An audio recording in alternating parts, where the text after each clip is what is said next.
సాధారణంగా మోడీ గారు ఎప్పుడు కూడా తనకి ఏ భాషలు వచ్చినా సరే ఆ భాషలు ఏమీ మాట్లాడకుండా కేవలం మన భారతదేశపు అఫీషియల్ లాంగ్వేజ్ అయిన హిందీలోనే మాట్లాడటానికి ఇష్టపడతారు. ఆఖరికి పుతిన్ కలిసినా సరే, ట్రంప్ను కలిసినా సరే, ప్రపంచంలో ఎక్కడికి వెళ్ళినా సరే, ఎవరి దగ్గరికి వెళ్ళినా సరే ఆయన హిందీలో పెట్టి మాట్లాడుతూ పక్కన దుబాషి అంటే ట్రాన్స్లేటర్ని పెట్టుకుంటూ మాట్లాడుతూ ఉంటాడు ఆయన. అదే అతనికి ఇష్టం, తన నైజం, తన దేశభక్తి, తన భాషా శక్తి, భాషా భక్తి ఇవన్నీ మామూలు.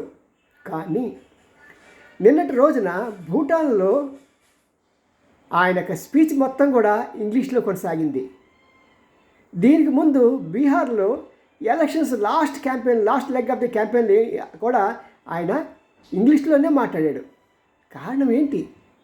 ఎందుకంటే భారతదేశం ఎలాంటి దేశం, భారతదేశం యొక్క ఫ్యూచర్ ఏంటి, భారతదేశం మీద కన్నెత్తి చూసినా సరే వాడి గతి ఏమవుతుంది అని ప్రపంచానికి అర్థమయ్యే రీతిలో మాట్లాడాలి అంటే ఇంగ్లీష్లో మాట్లాడితేనే బాగుంటుంది అనే ఉద్దేశంతో ఆయన అక్కడ ఇంగ్లీష్ మాట్లాడాడు. ఆ తర్వాత భూటాన్కి వచ్చినప్పుడు అప్పటికే ఈ రెడ్ ఫోర్ట్ దగ్గర ఆ గొడవ ఇది బాంబు పెట్టడం మూలంగా నేను ఒక్కడిని కూడా వదలను, నేను దీనిలో పాల్గొన్నా, దీనికి సంబంధం ఉన్న ఒక్కరిని కూడా నేను వదలను, వాళ్ళ ఇంట్లోకి దూరి కాల్చి చంపుతాము అని ఇంగ్లీష్లో చాలా చక్కగా స్పీచ్ ఇచ్చాడు.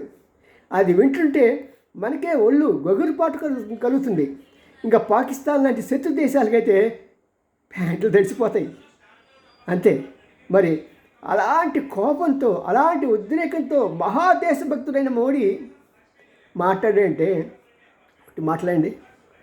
ఆయన ఆలోచన రీతికి, ఆయన యొక్క సరళికి భిన్నంగా ఇంగ్లీష్లో మాట్లాడాడంటే ప్రపంచ దేశాలందరికీ నా యొక్క స్పందన, హృదయ స్పందన, భారతదేశపు ఈ స్థితిని, ఈ తీవ్రవాదంలో పట్టిన గతిని అన్నిటినీ నేను ప్రపంచానికి చాటి చెప్పాలి అనే ఒకే ఒక కారణంతో ఆయన అలాంటి గట్టి స్టేట్మెంట్ ఇచ్చాడు.